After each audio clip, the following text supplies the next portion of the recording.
Welcome guys. Today we move to transformation of sentences. वाक्यों का रूपांतरण.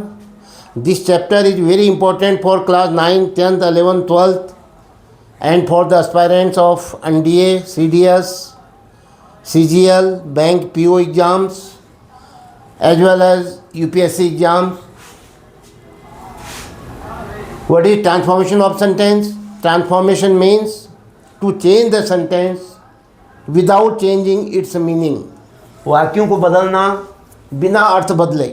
बिना अर्थ बदले वाक्यों के स्ट्रक्चर में चेंज लाने को हम ट्रांसफॉर्मेशन ऑफ सेंटेंस कहते हैं.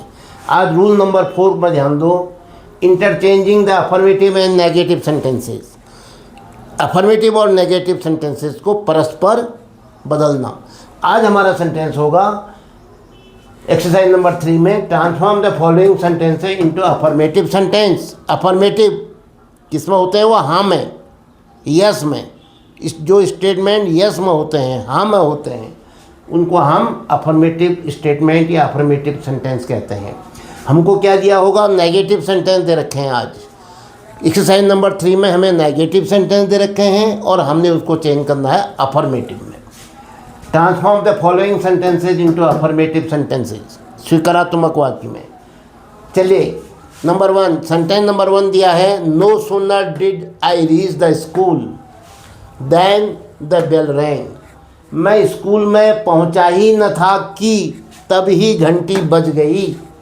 मैं स्कूल में पहुंचा ही न था का मतलब है मैं स्कूल में पहुंच गया था और घंटी भी बज गई, लेकिन दोनों काम साथ साथ हुए. क्लियर हो गया? तो ऐसे वाक्य को नेगेटिव में लिखते हैं. No sooner did I reach the school then the bell rang. तभी घंटी भी बजी. मैं स्कूल में पहुंचा ही न था कि.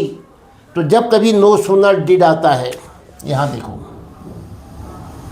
ये, इसको हम बदल देते हैं क्या? एज सून एज में, और डिड को शामिल कर देते हैं वर्ब में, रीच में. Did plus reach equal to होता क्या? Did plus reach equal to reached. Did plus go equal to went. तो इसी ढंग से इसकी सेकंड फॉर्म आ जाएगी. डिड यहाँ चला जाएगा. तो ये नो सूनर किस में चेंज हो जाएगा? एज सून एज में. यहाँ देखो देन आया है कहीं पर, ये तब ही उसकी अंग्रेजी बन जाती है कॉमा. देन हट जाता है, कॉमा आता है. तो क्या बना? As soon as I reached the school. ज्यों ही मैं विद्यालय पहुँचा, कॉमा त्यों ही द बेल रैंग, घंटी बजी. तो कैसे लिखोगे? नो सूनर डिड को किस में चेंज किया आपने? एज सून एज में. अब ये बात तो आपको याद रखनी पड़ेगी कि नो सूनर डिड चेंज हो जाता है एज सून एज में. ठीक है, ये रूल है. अब सब्जेक्ट लाओ आई. अब यहाँ डिड प्लस रीच दोनों को मिला दो, ये हो जाएगा सेकंड फॉर्म, रीच्ड.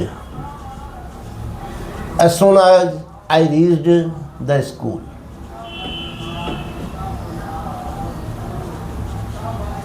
ये देन जो है कॉमा की जगह में आया था ये.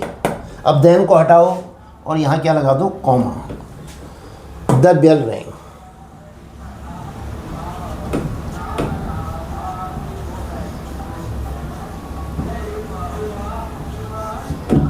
ये हो गया अफर्मेटिव सेंटेंस. ज्यों ही मैं विद्यालय पहुंचा त्यों ही घंटी बजी. Next, nobody took part in the race except Mohan. शिवाय मोहन के किसी ने भी रेस में पार्टिसिपेट नहीं किया. शिवाय मोहन के किसी ने भी रेस में पार्टिसिपेट नहीं किया, रेस में भाग नहीं लिया. ऐसे वाक्य किस में आते हैं? जब अफर्मेटिव में क्या आता है? ओनली, अलोन, ये शब्द आए होते हैं. तो हम क्या करते हैं? नोबडी को किसमें, तो क्या कहेंगे हम यहाँ पर? एक्सेप्ट मोहन में जब वहाँ अफर्मेटिव बनाएंगे या तो आप लाओ अलोन या लाओ ओनली. चलो ओनली लेते हैं. Only Mohan took part in the race. केवल मोहन ने ही रेस में भाग लिया और किसी ने नहीं लिया. अब और किसी ने नहीं लिया को हमें छोड़ना पड़ेगा क्योंकि वो नेगेटिव पोर्शन है, हमें तो अफर्मेटिव बनाना है. तो हम किस में चेंज कर दिया हमने? ओनली में.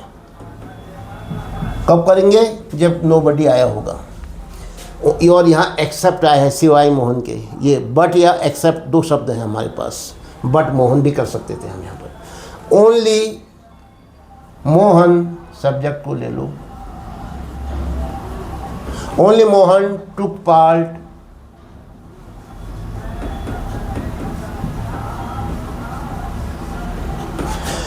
इन the race.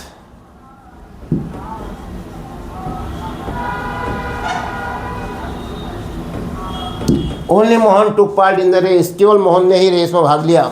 Number next, I am not confident of my success in the competition. मैं विश्वस्त नहीं था, मुझे पूरा यकीन नहीं था, ऑफ माई सक्सेस अपनी सफलता पर मुझे पूरा विश्वास नहीं था। इन द कॉम्पिटिशन प्रतिस्पर्धा में, प्रतिस्पर्धा में अपनी सफलता का मुझे विश्वास नहीं था। क्लियर हो गया? तो अब क्या कहोगे? आई एम नॉट कॉन्फिडेंट कह रहा है, मुझे विश्वास नहीं था, तो क्या होगा? I am disconfident, unconfident of my success in the competition. तो जब विश्वास नहीं था तो इसका उल्टा करते हैं, डबल नेगेटिव दे रखा है इसने, हम क्या करेंगे? नॉट को भी हटाएंगे, कॉन्फिडेंट का अपोजिट लिख देंगे। कॉन्फिडेंट का मतलब होता है विश्वास होना, डिसकॉन्फिडेंट का मतलब होता है विश्वास का ना होना। तो I am disconfident of my success in the competition.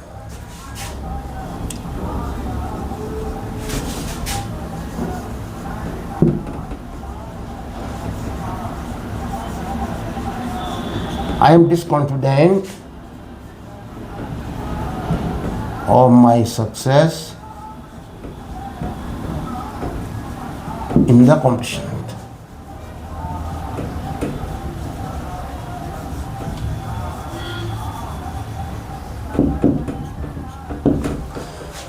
I am disconfident of my success in the competition. Number next 4. It is never too late to mend. Too late अकेला आया है, टू मैन ये भी आया है, infinitive भी आया है, तो इसका मतलब क्या होगा? इट इज़, नेवर को हटाना है हमने, क्या कहोगे? टू शो बदलेगा, फिर क्या आएगा? डैट, वन कन मैन आएगा, तो क्या कहोगे? It is never too late to mend का क्या हो जाएगा? इट इज़ always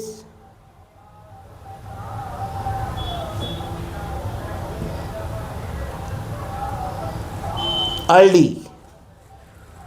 ये ऐसा करो, इसको ऐसे ही रखते हैं हम। शो में क्यों चेंज करें?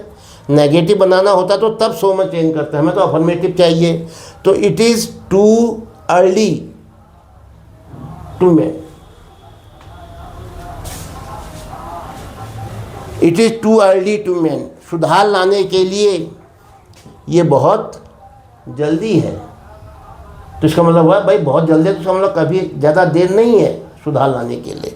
तो never too late, double negative है, नेवर को भी हटा देते हैं, लेट का अपोजिट लिख देते हैं।